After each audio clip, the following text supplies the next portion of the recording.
Hello everyone, मेरा नाम उन्नति नितिन श्रीवास्तव है। स्वागत है आपका यूएनएस अकेडमी में, जहां हम Maharashtra state board class 8 subject mathematics का chapter 1 rational and irrational numbers का टॉपिक कंटिन्यू करने जा रहे थे, जो था हमारा geometrical representation of irrational numbers और number line. Geometrical representation of irrational numbers और नंबर लाइन में रूट 5 को कैसे रिप्रेजेंट करेंगे। तो रूट 5 को रिप्रेजेंट करने से पहले ये थोड़ा मुझे मिटाना पड़ेगा, तो इसे नोट कर लेना। ये जो इंट्रोडक्शन है थोड़ा मेन है ये।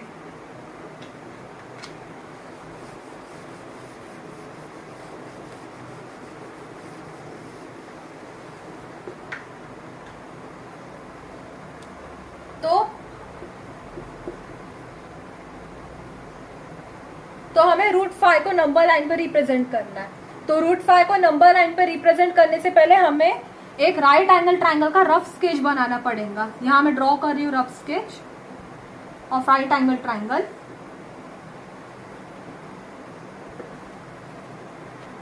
ठीक है, इसे मैंने नाम दिया ओ पी क्यू, जिसमें ओपी हाइपोटेनियस है,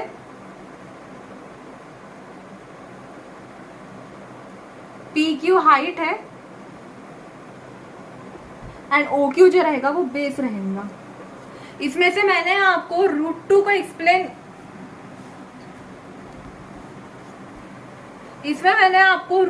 एक्सप्लेन करते टाइम ही बताया था कि जो रूट में वैल्यू रहती है जिसको हमें नंबर लाइन पे शो करना होता है वो हाइपोटेनियस होता है। तो ओपी जो रहेगा, जो हाइपोटेनियस है, उसकी वैल्यू रूट 5 रहेगी। अब इसे पाइथागोरस थ्योरम से हम फाइंड आउट करेंगे कि बेस और हाइट क्या होगी। बेस और हाइट क्या होगी, ठीक है। तो by PGT, PGT stand for Pythagoras theorem. Pythagoras theorem से length OP square is equals to length OP square is hypotenuse is equals to length OQ square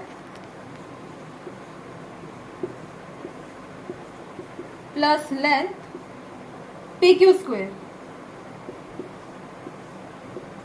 जिसमें लेंथ OQ बेस है और लेंथ PQ हाइट है। अब length हमें OP की मालूम है, हाइपोटेनियस वैल्यू कितनी दी है, रूट 5। तो अंडर रूट 5 का whole square is equals to length OQ square plus length PQ square.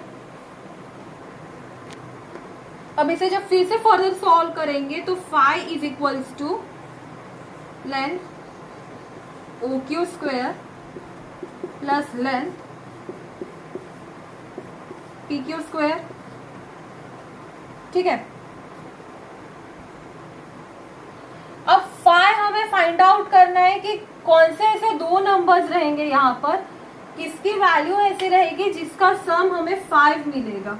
तो जाहिर सी बात है 4 + 1 से 5 मिलेगा।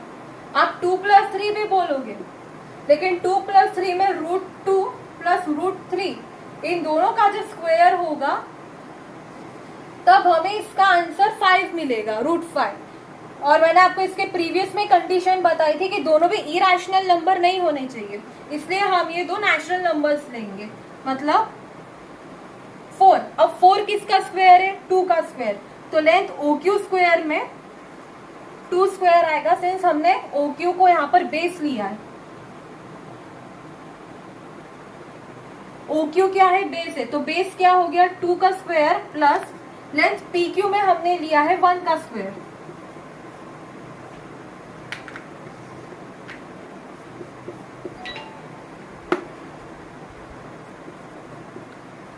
अब 2 का स्क्वायर कितना होता है, 4 प्लस 1 का स्क्वायर है 1, सो 4 + 1 इज इक्वल्स टू 5 होता है। यहां तक क्लियर हो गया आपको। देयरफॉर क्या होगा, लेंथ जो OQ रहेगी, length OQ is equals to will be 2।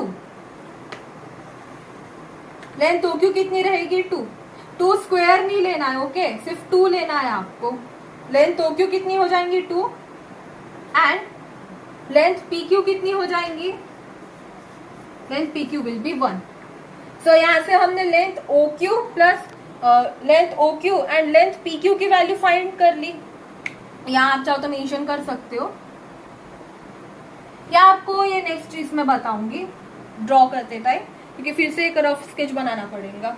सो यहाँ तक क्लियर है, पहले इतनी स्टेप नोट डाउन कर लो।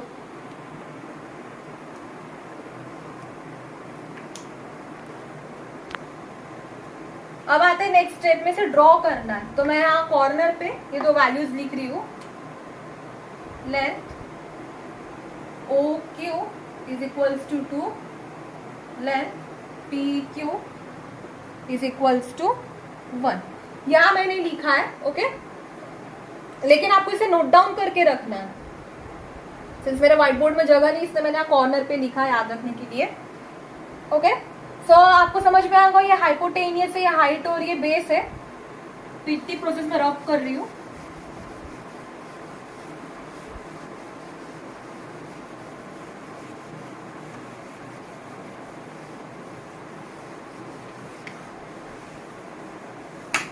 अगर आपको कंफ्यूजन होती है कि 2 को कहाँ ले 1 को कहाँ ले, तो रफ स्केच आप ऐसा बना दीजिए छोटा सा।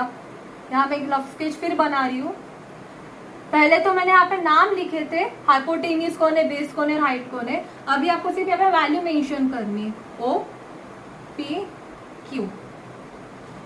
अब लेंथ ओ क्यू की क्या वैल्यू थी, 2 थी। लेंथ पी क्यू की क्या वैल्यू थी, 1 थी। एंड हमें मालूम था हाइपोटेनियस ओपी की क्या वैल्यू थी, √5 थी वैल्यू। क्लियर है यहाँ तक। उसके बाद अभी हम इसे नंबर लाइन पे फाइनली रिप्रेजेंट करके देखेंगे।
ठीक है, अब कहा था √5 हमें रिप्रेजेंट करना है। तो √5 रिप्रेजेंट करने के लिए सबसे पहले बेस क्या था, ओ क्यू।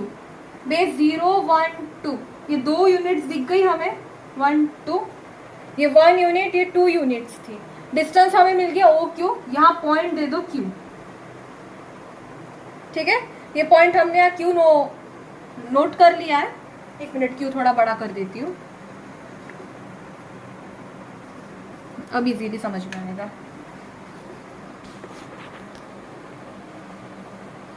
ठीक है, सो हमें 2 यूनिट यहाँ पे डिस्टेंस पे 2 मिल गया है। अब हमें हाइट लेनी है। ओके, सो हाइट हमें एक ही यूनिट होना, क्योंकि हमें डिस्टेंस 1 दिया है, तो हाइट भी जो रहेंगी वो 1 यूनिट रहेंगी। तो यहाँ स्केल से 1 यूनिट मेजर करो, मतलब कितना,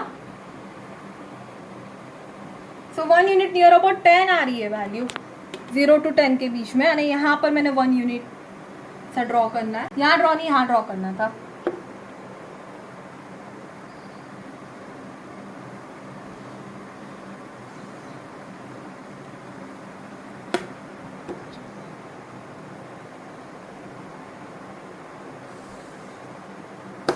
ठीक है,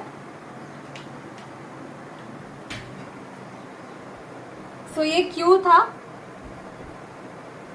ये O था, और ये जो थी हाइट, ये P थी। ठीक है, और यहाँ पर राइट एंगल शो करना है।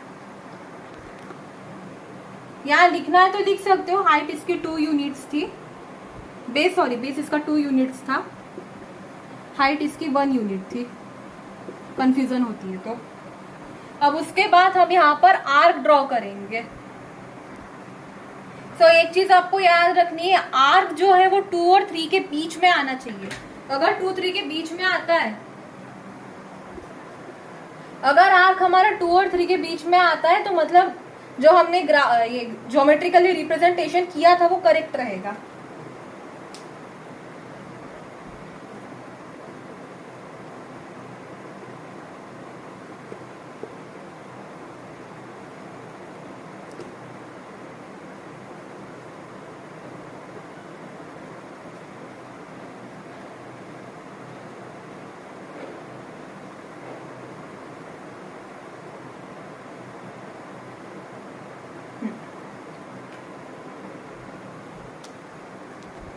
तो यहाँ जो वैल्यू रहेगी ये हो जाएंगी √5।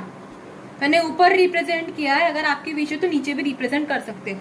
और इसे नाम दे दीजिए, एक मिनट में से नीचे रिप्रेजेंट करती हूँ, ऊपर क्योंकि नेम शो करना है, ठीक है। इसका नाम हमने रखा है ओ नो, इसे मैं रिप्रेजेंट एस से कर रही हूँ, और ये था एक्चुअली √5 को हमने नंबर लाइन पर रिप्रेजेंट कर लिया है। अब इससे मीनिंग क्या होगा, जो लेंथ OS है, length OS is equals to √5, मतलब जो लेंथ थी OS वो √5 थी, एंड जो लेंथ OP है, OP हाइपोटेनियस थी, एंड OS जो हमने इसका मेजरमेंट निकाला है, दोनों एक दूसरे के इक्वल हो जाएगा। मतलब length OP equals to length OS is equal to, sorry space छोटी होगी, length OP is equals to length OS is equals to √5। तो लेंथ OP जो रहेगा लेंथ OS के इक्वल रहेगा, और दोनों की वैल्यू जो रहेंगी √5 होंगी। सो आई होप आपको यहाँ तक की वीडियो क्लियर हो गया होगा। नेक्स्ट वीडियो में हम देखेंगे कि √7 को नंबर लाइन में कैसे रिप्रेजेंट करेंगे। So if you like this video, please like and subscribe my channel. Press the bell icon for more updates. Thanks for watching.